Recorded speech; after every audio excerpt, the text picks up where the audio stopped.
Bonjour au peuple de Dieu, bonjour aux frères et sœurs en Jésus-Christ, bonjour à ceux qui nous écoutent à travers le monde, bonjour à tous ceux qui se préparent à l'enlèvement, bonjour à tous ceux qui se préparent au retour de notre Seigneur et Sauveur Jésus-Christ.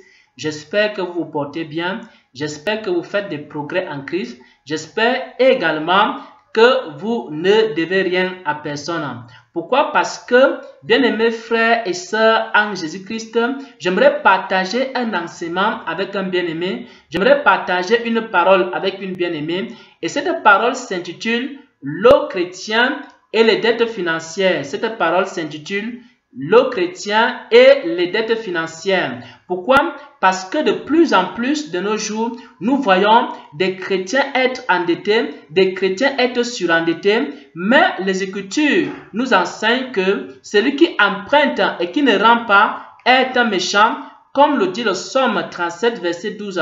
Pourquoi? Le Psaume 37, verset 12 enseigne que le méchant emprunte et il ne rend pas. Donc, il est possible de rater l'enlèvement, il est possible d'aller dans la géhenne, il est possible d'aller en enfer parce qu'on a eu à emprunter et on n'a pas eu à rendre. Parce que celui qui emprunte et qui ne rend pas est considéré aux yeux de Dieu comme un méchant, est considéré aux yeux de Dieu comme un voleur, il est considéré aux yeux de Dieu comme un dérobeur.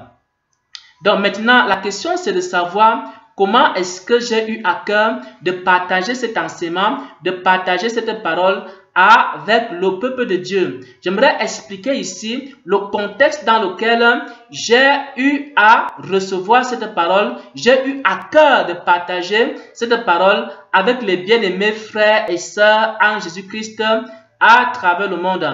Premièrement, en cette semaine-ci-là, j'ai été en contact avec beaucoup de chrétiens, j'ai été causé avec beaucoup de chrétiens et pendant que nous étions en train de causer, alors je me suis rendu compte que beaucoup de chrétiens étaient dans la situation où ils avaient des dettes également et notamment en ce qui concerne des dettes financières. Beaucoup de chrétiens avec qui j'ai causé cette semaine, je me suis rendu compte que beaucoup étaient dans une situation où ils avaient des dettes et beaucoup avaient des dettes financières.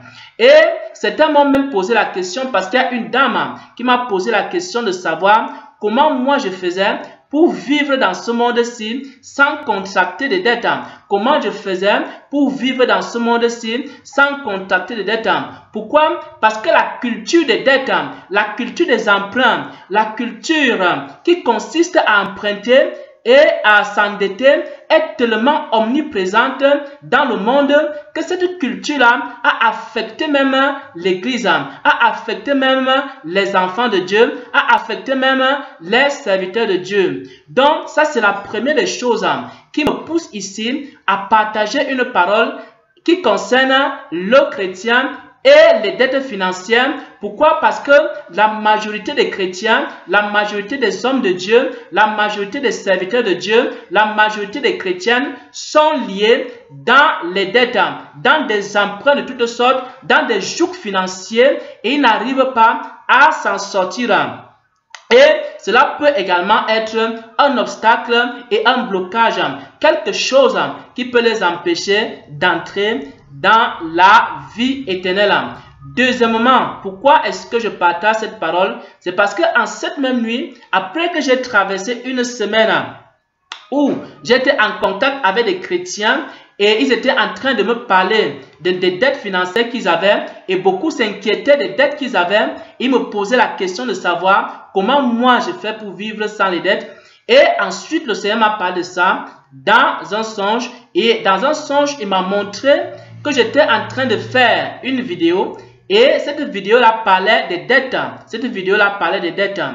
Et ensuite, il m'a montré que pendant que je faisais cette vidéo, il y avait des personnes qui contestaient l'enseignement que j'étais en train de donner dans cette vidéo-là. Donc, ça veut dire que l'enseignement sur l'endettement, l'enseignement sur le surendettement, l'enseignement sur les dettes financières, c'est un enseignement que beaucoup de gens ne reçoivent pas, que beaucoup de gens ne prennent pas à cœur, mais ça peut être un blocage pour les hommes, ça peut être un blocage pour les chrétiens, ça peut être un blocage pour les serviteurs de Dieu, ça peut être un blocage dans la vie des enfants de Dieu. Que ce soit les chrétiens en tant que lumière du monde et que ce soit les chrétiens également qui doivent se préparer à l'enlèvement de l'Église, ils doivent être sans tache, ils doivent être sans ride, ils doivent être sans rien de semblable.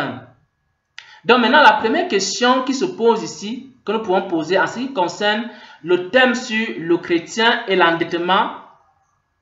Alors la première question, c'est de savoir pourquoi est-ce que les chrétiens s'endettent? Pourquoi est-ce que les chrétiens s'endettent? La première chose ici, c'est l'ignorance. Pourquoi? Parce que comme nous vivons dans un monde où il y a une culture d'endettement, par exemple, les États s'endettent, les pays s'endettent, les nations s'endettent, les entreprises même s'endettent. Pourquoi? Parce que la plupart des entreprises sont dans des emprunts, sont dans des dettes. Et également, les familles s'endettent. Et nous sommes dans une culture d'endettement, de surendettement. Et beaucoup ne savent pas que la dette, le fait de contracter des dettes, sans être capable de rembourser ces dettes-là, c'est un problème, c'est un péché même. Beaucoup ne savent pas que le fait de contracter des dettes, de faire des emprunts, sans rembourser ces emprunts-là, est un péché devant Dieu et de la méchanceté devant Dieu. C'est comme un vol, c'est comme si tu es quelqu'un qui dérobe, c'est comme si tu es quelqu'un qui vole.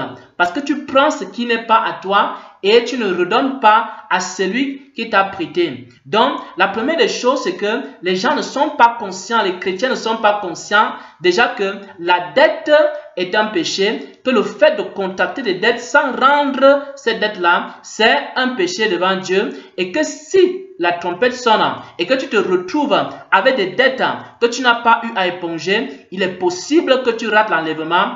Alors, c'est à cause de cela que beaucoup de gens s'endettent, des chrétiens s'endettent et se surendettent. Ça, c'est la première des choses. La deuxième des choses, la deuxième raison pour laquelle les chrétiens s'endettent, c'est que les chrétiens s'endettent parce qu'ils veulent satisfaire les désirs de la chair. Ils veulent satisfaire les désirs de la chair. Pourquoi? Parce que le chrétien devrait normalement vivre dans le contentement. Et c'est également ce que les apôtres enseignaient. Parce que nous vivons dans une société où les gens ont la soif de posséder. La soif de posséder les biens matériels. La soif de posséder un certain nombre de choses, un certain nombre d'objets, un certain confort également que les gens aimeraient avoir. Chaque homme aimerait avoir un certain confort, vivre à un certain niveau, un certain standing de vie. Or, la plupart des hommes dans ce siècle-ci ne vivent pas dans le contentement. Et parce qu'ils ne sont pas dans le contentement, ils vont donc contracter beaucoup de dettes. Ils vont donc contracter beaucoup de dettes auprès des banques, auprès des hommes, pour pouvoir obtenir des objets, pour pouvoir obtenir également que ce soit des objets qu'ils convoitent, pour pouvoir obtenir même parfois certains appareils dont ils n'ont pas forcément besoin. Donc ça, c'est la deuxième raison pour laquelle les gens s'endettent. Beaucoup également s'endettent parce qu'ils sont dans un joug financier. Ils sont comme liés sur le plan financier. C'est comme si leurs mains n'arrivent pas à retenir l'argent parce qu'on leur donne l'argent. Mais cet argent-là, c'est comme s'il y a un dévoreur qui vient également prendre cet argent. Ils ont beaucoup d'argent, mais ils n'arrivent pas à faire grand-chose et ils sont obligés de s'endetter maintenant pour pouvoir s'en sortir dans la vie et dans la société. Maintenant, la question est de savoir pourquoi est-ce que le chrétien ne doit pas contracter des dettes. La question est de savoir pourquoi le chrétien ne doit pas contracter des dettes. Nous avons vu ici que le chrétien qui s'endette et qui ne rembourse pas ses dettes, il est vu aux yeux de Dieu comme un méchant et il peut rater l'enlèvement à cause de cela. Ensuite, le chrétien ne doit pas s'endetter parce que les dettes sont des choses qui sont contraires aux valeurs du christianisme. Parce que le chrétien étant la lumière du monde, le chrétien ne devrait pas être celui qui s'en va emprunter, mais il doit être plutôt celui qui s'en va prêter. En tant que la lumière du monde, en tant que le sel de la terre, en tant que la lumière du monde, le chrétien ne devrait pas être celui qui s'en va s'endetter mais il doit plutôt être celui qui prête. Il doit être celui qui prête aux nations, il doit être celui qui prête aux entreprises, il doit être celui qui prête aux familles et non celui qui s'endette.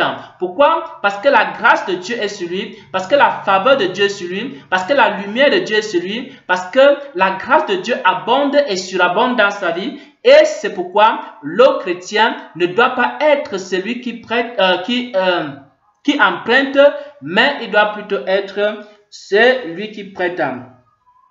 Donc, les dettes également nous rendent esclaves parce que lorsque tu dois à une personne, alors tu es esclave de la personne.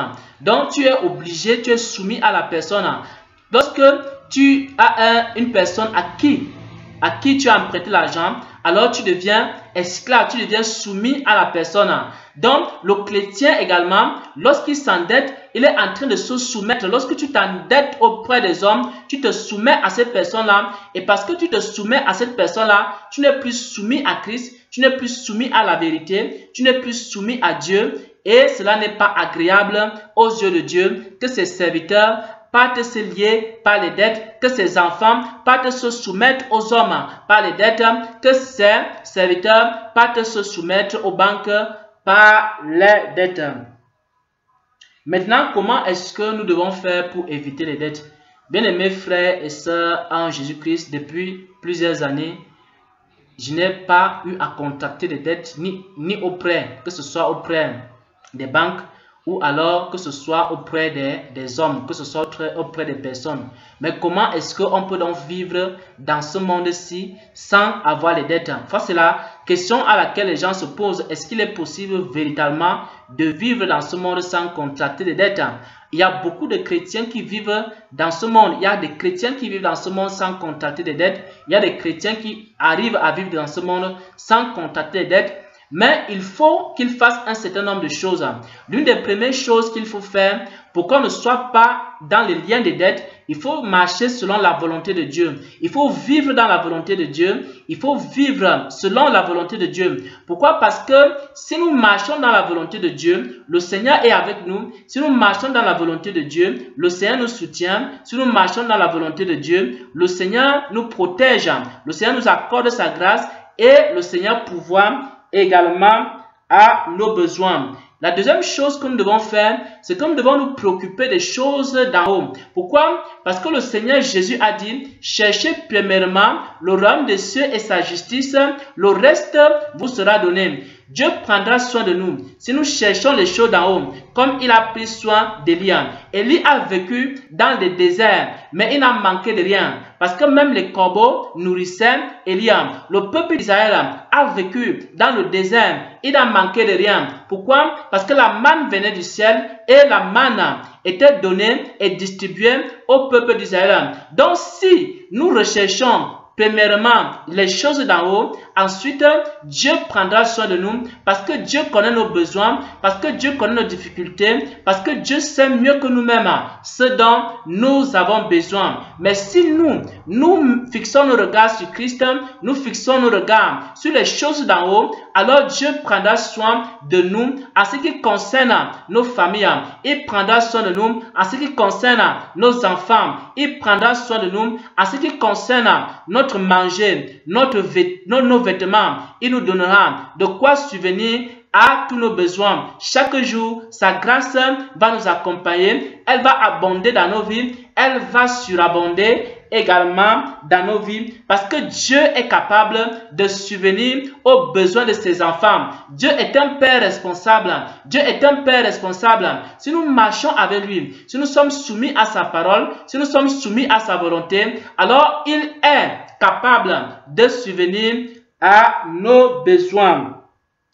Également, la troisième chose ici, pour que nous ne contractions pas les dettes, nous devons vivre dans le contentement, c'est-à-dire que nous ne devons pas avoir des désirs de posséder, la soif de posséder. Parce que si nous avons de quoi nous vêtir, si nous avons de quoi manger, si nous avons où dormir, si nous avons un toit où dormir, si nous avons également de quoi subvenir à nos besoins, cela est largement suffisant pour les enfants de Dieu. Maintenant, si le Seigneur nous accorde la grâce d'avoir les richesses de ce monde, nous devons être généreux et nous devons également aider des personnes qui sont dans le besoin. C'est ce que le Seigneur attend de nous. Nous ne devons pas avoir la soif d'amasser pour amasser, comme si les richesses de ce monde étaient notre Dieu, comme si les richesses de ce monde étaient notre protection, comme si les richesses de ce monde étaient également la protection du chrétien. Bien-aimés, nous devons comprendre que nous ne pouvons pas compter sur les richesses périssables,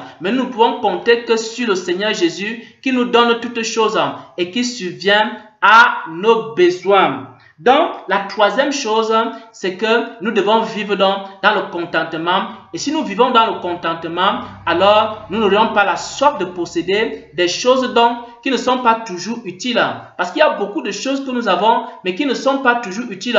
Il y a beaucoup de choses que nous convoitons, mais qui ne sont pas toujours nécessaires. Il y a beaucoup de choses que nous amassons, mais qui ne sont pas toujours nécessaires. Il y a beaucoup de choses dans nos maisons, mais qui ne sont pas toujours nécessaires. Il y a beaucoup de choses que nous amassons à longueur de journée, mais qui ne sont pas toujours utiles et nécessaires pour nous. Mais nous devons vivre dans le contentement et nous contenter de ce que Dieu nous donne. Et si Dieu nous donne davantage, alors nous devons être généreux pour aider ceux qui souffrent. Nous devons être généreux pour aider ceux qui sont dans le besoin. C'est également ce qui a été enseigné dans l'église primitive. Et enfin, la quatrième des choses ici, comment est-ce que nous pouvons faire pour ne pas être endettés et surendettés? Alors nous devons faire quoi? Nous devons beaucoup donner à l'œuvre de Dieu. Parce que si nous donnons à l'œuvre de Dieu, si nous donnons au Seigneur, si nous investissons notre argent dans l'œuvre de Dieu, le Seigneur aussi prendra soin de nous. Le Seigneur aussi nous accordera sa grâce. Donc voilà les 4 choses, bien-aimés frères et sœurs en Jésus-Christ, que je peux noter ici, que moi-même je pratique depuis des années. Et depuis que je pratique cela, je ne suis pas dans les dettes. Que ce soit les dettes auprès des banques, que ce soit les dettes auprès des hommes, que ce soit les dettes auprès des sociétés, des entreprises, je ne suis pas dans les dettes.